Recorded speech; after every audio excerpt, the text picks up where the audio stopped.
No, slick back. That's what I said. Slick back. No, nigga, I'm a pimp named Slick Back. Pimp named Slick Back. Pimp named Slick back. Nigga, are you deaf? I'm a pimp named Slick.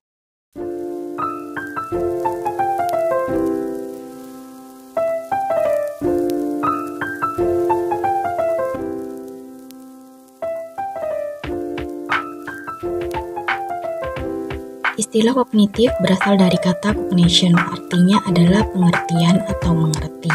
Pengertian luasnya cognition atau kognisi adalah perolehan, penataan, dan penggunaan pengetahuan. Teori kognitif adalah teori yang umumnya dikaitkan dengan proses belajar. Kognisi adalah kemampuan psikis atau mental manusia yang berupa mengamati, melihat, menyangka, memperhatikan, menduga, dan menilai. Dengan kata lain, kognisi menunjuk pada konsep tentang pengenalan. Munculnya teori kognitif merupakan wujud nyata dari kritik terhadap teori behavior yang dianggap terlalu naif, sederhana, tidak masuk akal, dan sulit dipertanggungjawabkan secara psikologis. Teori kognitif menyatakan bahwa proses belajar terjadi karena ada variabel penghalang pada aspek-aspek kognisi seseorang. Teori belajar kognitif lebih mementingkan proses belajar daripada hasil belajar itu sendiri. Belajar tidak sekedar melibatkan hubungan antara stimulus dan respon, lebih dari itu belajar melibatkan proses berpikir yang sangat kompleks. Ciri-ciri aliran kognitivisme. Yang pertama, mementingkan apa yang ada dalam diri manusia. Yang kedua, mementingkan peranan kognitif. Yang ketiga, mementingkan kondisi waktu sekarang. Teori ini memfokuskan pada proses belajar daripada hasil belajar. Belajar melibatkan proses berpikir yang kompleks dan interaksi yang berkesinambungan dengan lingkungan. Psikologi kognitivistik menganggap belajar sebagai usaha untuk mengaitkan pengetahuan baru ke dalam struktur berpikir yang sudah ada. Siswa harus aktif dalam mencari pengalaman, informasi, memecahkan masalah, dan mempraktekkan sesuatu untuk mencapai tujuan tertentu. Pengetahuan sebelumnya sangat menentukan keberhasilan dalam mempelajari informasi baru. Sistem kognitif mempunyai beberapa fungsi, di antara fungsi-fungsi antara lain menurut Wiseman 2020, yang pertama yaitu memberi pengertian. Pada kognitif baru, menurut teori kognitif, pengertian terjadi jika suatu kognitif baru dihubungkan dengan sistem kognitif yang telah ada. Kognisi membentuk atribut-atribut tertentu tergantung pada bagaimana ia berinteraksi dengan satu atau lebih sistem kognitif. Yang kedua, menghasilkan emosi. Interaksi antara kognisi dan sistem kognitif tidak hanya memberikan pengertian pada kognisi saja, tetapi dapat pula memberikan konsekuensi yang berupa perasaan, misalnya perasaan senang dan tidak senang, baik atau buruk, dan lain sebagainya. Yang ketiga, memberikan motivasi terhadap konsekuensi perilaku. Relevansi teori kognitif untuk menganalisa dan memahami perilaku manusia yang mudah diamati adalah terletak pada motivasi dari perilaku seseorang. Secara keseluruhannya, proses pengajaran dan pembelajaran sangat dipengaruhi oleh teori pembelajaran kognitif. Hal ini jelas membuktikan teori pembelajaran kognitif merupakan satu teori yang sangat penting dalam proses pengajaran dan pembelajaran murid-murid. Teori ini menekankan proses kognitif untuk menghasilkan perubahan tingkah laku dalam pembelajaran. Selain itu, teori ini juga menekankan faktor pengalaman sedia ada untuk memikirkan cara penyelesaian masalah yang dihadapi. Kognitif sangat berperan dalam penerapan praktik dalam pembelajaran pendidikan jasmani dan kesehatan.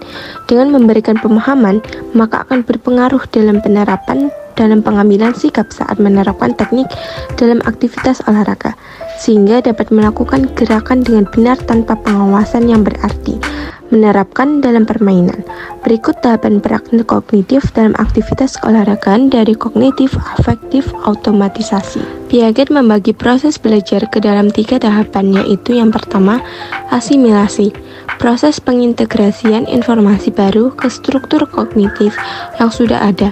Yang kedua, akomodasi, proses penyesuaian antara struktur kognitif ke dalam situasi yang baru, penerapan proses perkalian dalam situasi yang lebih spesifik. Yang ketiga, ekuilibrasi, proses penyesuaian yang berkesinambungan antara asimilasi dan akomodasi. Menurut tokoh-tokoh, teori belajar kognitif merupakan suatu teori belajar yang lebih mementingkan proses belajar daripada hasil belajar. Teori kognitif pada awalnya dikemukakan oleh Dewey, dilanjutkan oleh Jean Piaget, Kohlberg, Damon, Moser, Perry, dan lain-lain, yang membicarakan tentang perkembangan kognitif dalam kaitannya dengan belajar. Kemudian dilanjutkan oleh Jerome Bruner, David Ausubel, Christian von Ehrenfels-Kafka, Kohler, Wertheimer, dan sebagainya. Bagi penganut aliran ini, belajar tidak sekedar melibatkan hubungan antar stimulus dan respon, namun lebih dari itu. Belajar melibatkan proses berpikir yang sangat kompleks. Belajar melibatkan prinsip-prinsip dasar psikologi, yaitu belajar aktif, belajar lewat interaksi sosial, dan lewat pengalaman tersendiri.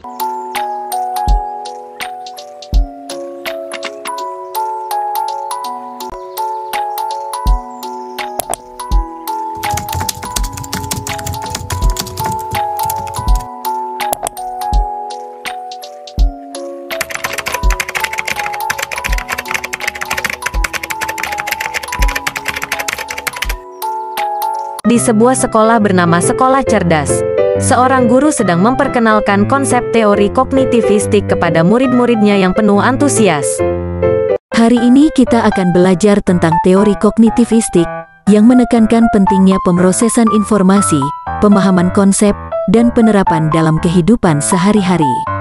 Menarik sekali Bu, bagaimana kita bisa menerapkan teori ini dalam belajar kita? Kita bisa menerapkan teori ini dengan cara aktif mengambil bagian dalam diskusi dan pemecahan masalah.